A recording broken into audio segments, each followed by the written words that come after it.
What's up guys, welcome to the channel or welcome back to the channel. Today I'm going to be giving you my top 5 reasons of why you may not want to move to the East Bay. So let's jump in and check it out.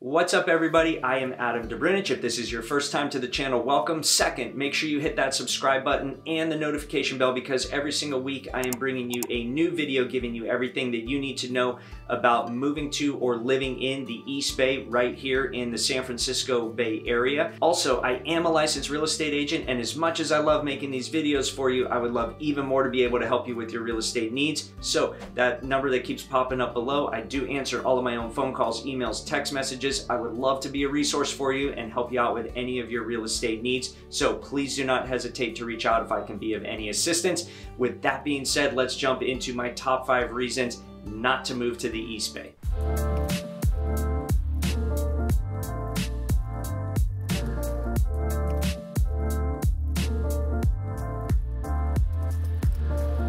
Alright, so jumping into my list of the reasons not to move to the East Bay. Now, there are plenty of great things about the East Bay. There's plenty of great reasons to move to the East Bay. In fact, my wife and I did it. We moved from San Francisco out to Contra Costa County in the Pleasant Hill, Walnut Creek area, and we absolutely love it. But there are some things that are worth calling out that might not be on your radar when you're thinking about making a move to the East Bay, whether that's into the Oakland, Berkeley, Alameda area, or if you're going through the tunnel out to Contra Costa County where you have Lafayette, Walnut Creek, Danville, San Ramon, all of these areas. And I just want to make sure that I'm calling these things out for you because they are worth keeping in mind if you're thinking about making a move to the East Bay, because it is a little bit different out here compared to the city living in San Francisco.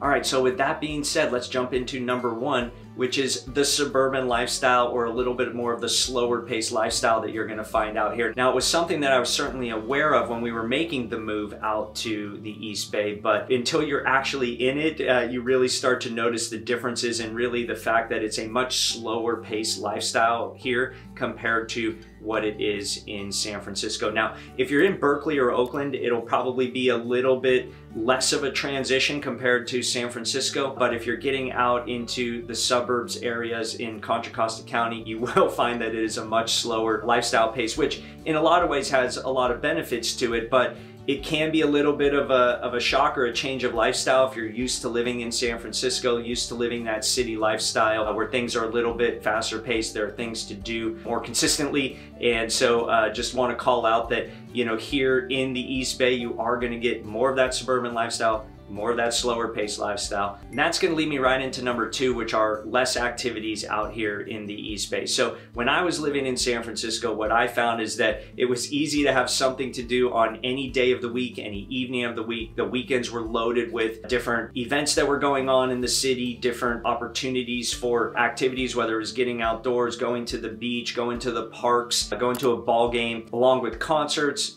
theater. There's just so much to do in the city on any given day or night. And that's not to mention even the vibrant bar scenes that you're going to find in the city, the restaurants where there's activity going on. They're jam-packed every single night, and you can try different restaurants in different neighborhoods. You can go to different bars in different neighborhoods. It's just really a lot different coming from that type of environment to what you're going to find out here in the East Bay. Now, that doesn't mean that there aren't great restaurants, there aren't bars, there's not activities happening. It's just not happening in as great of amount as you would find in San Francisco or the city lifestyle. But what you will find in the East Bay are events such as arts and wine festivals. There are some concerts in the parks, farmers markets, all of those kind of things. You will find those out in the East Bay, no doubt about it. And so you will get a flavor of that with what you find from being in the city. But again, it's just not as often, and there are just less activities happening at such a frequent pace. So if you're used to doing all of those activities, going to these things very often, it will tie into what I mentioned, number 1, of that slower paced lifestyle, because it's just not happening in as much of a frequency here in the East Bay. Now, my number 3 is for you foodies out there. What I have found in the East Bay is that the restaurants are not nearly as good as what you would find in San Francisco. Now, the good thing about the East Bay is because there are so many cities and towns that are so close together, you can be in a different city. You can be in Oakland or Berkeley. You can be in Walnut Creek, Lafayette, Danville, San Ramon. You can be in any one of these towns in a very short period of time, and they all do have different restaurants, which gives you a lot of options. But what I found living in San Francisco is that the quality of restaurants was so high that it was a little bit of a downgrade moving out to the East Bay. Though there are a lot of solid restaurants out here, it's tough to compare to what you're going to find in San Francisco. Now, in Oakland, there are a lot of really fantastic restaurants that, in my opinion, are on par with what you're going to find in San Francisco. But if you're a big foodie, you might be trading off the quality of restaurants a little bit for the lifestyle that you're going to get out here in the East Bay. Now, one of the things that my wife and I do is we do routinely go out to San Francisco for a date night in order to make sure that we're hitting all those restaurants that we used to love, or trying new restaurants, trying a new wine bar or cool bar that we've heard about. So we do take the opportunity to get out to San Francisco, which is something that you can certainly do. But just having all of those options in the city, in the various neighborhoods, you don't really have that out here in the East Bay. But like I said, you do have the opportunity to get from town to town and city to city pretty easily, so you do get some variety there. Now, number 4 on my list are the parks. Now, when I lived in San Francisco, my wife and I, we used to take our dog to the park all the time, whether that was Lafayette Park in Pack Heights, going out to Golden Gate Park, taking him down to, Crissy Field Beach or over to Baker Beach, just kind of those outdoor spaces that you have such easy access to in San Francisco. The East Bay definitely has a lot of parks, but it's a bit of a different vibe, a bit of a different kind of energy that you're gonna get in the parks here in the East Bay compared to what you would find out in San Francisco. And so for us, we loved the parks out in San Francisco, and when we got to the East Bay, we absolutely went out of our way to try to find our favorite parks and to make sure that we were able to continue to get outdoors and do those kind of things just like we did living in the city. And we have found some fantastic parks here in the East Bay, but like I said, it's a little bit of a different energy, it's a little bit of a different vibe. And so if that's something that you do in San Francisco, or that's something that you're really into for a Saturday afternoon, getting out and doing those kind of things, you'll be able to find it here in the East Bay, but I think you'll probably find that it is a little bit of a different vibe. So I do have parks on my list as number 4. Now, my number 5 is neighborhood living. So one of the main reasons why people are moving out to the East Bay, whether they're moving into the neighborhoods in Oakland and Berkeley, or they're coming out through the Cul-de-Sac Tunnel to towns like Lafayette, Pleasant Hill, Walnut Creek, Alamo, Danville, San Ramon as you go up Highway 680, is because you are looking for a house. You are looking for a little bit more space. You're looking for a backyard. You might be in the process of starting a family. You may already have a family and need the space for those reasons. And along with that is the community that you get out here in the East Bay when you move into those neighborhoods and you find a lot of other families or a lot of other people in your similar situation, and you get to know your neighbors pretty well. The thing with that I have found here in the East Bay is that neighborhood lifestyle does come with a couple of drawbacks, even though there are a lot of things to love about the community and the tight-knit community that you would get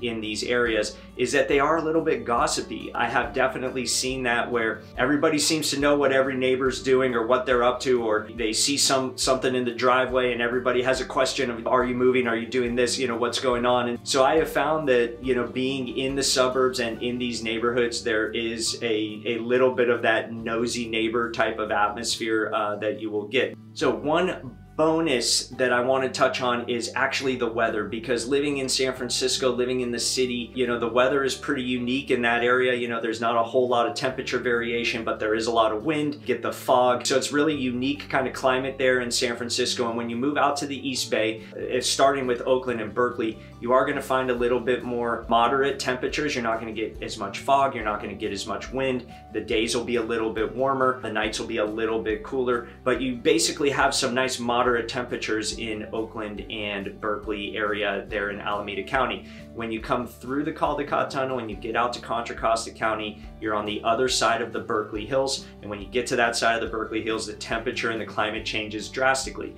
In the summer, you're going to get really hot days, 90s, 100s. You are going to get some beautiful summer nights. In the winters, it's going to get down into the 30s and 40s overnight. It'll be in the 50s, maybe a few days in the 60s in the winter. So it's much colder in the winter, but you do also have the offset of those transitional seasons in the spring and fall that provide you some really beautiful weather. So what I have found, what I have gotten some feedback from clients that have moved out here, from friends that have moved out here, was that the weather was a little bit of a shock to them because they were just so used to the type of weather that you get in San Francisco. And so there is going to be a period of time where it might take you to acclimate to a little bit more of the four seasons and a little bit more of the extreme kind of temperature variance that you're going to get out here in Contra Costa County at this point of the East Bay. Like I said, it's a little bit more moderate in the Oakland and Berkeley area, but definitely something that I wanted to call out for you to keep in mind when you're moving out this direction. So hopefully you found this video helpful of my top 5 reasons on why you might not want to move to the East Bay. Like I said, you're going to find pros and cons for everything, but I did want to highlight some of the things that I get feedback from, or some of the things that people point out, as well as my experience moving out here to the East Bay. Again, in my opinion, the pros far outweigh the cons. It was a good time for my wife and I to move out here, but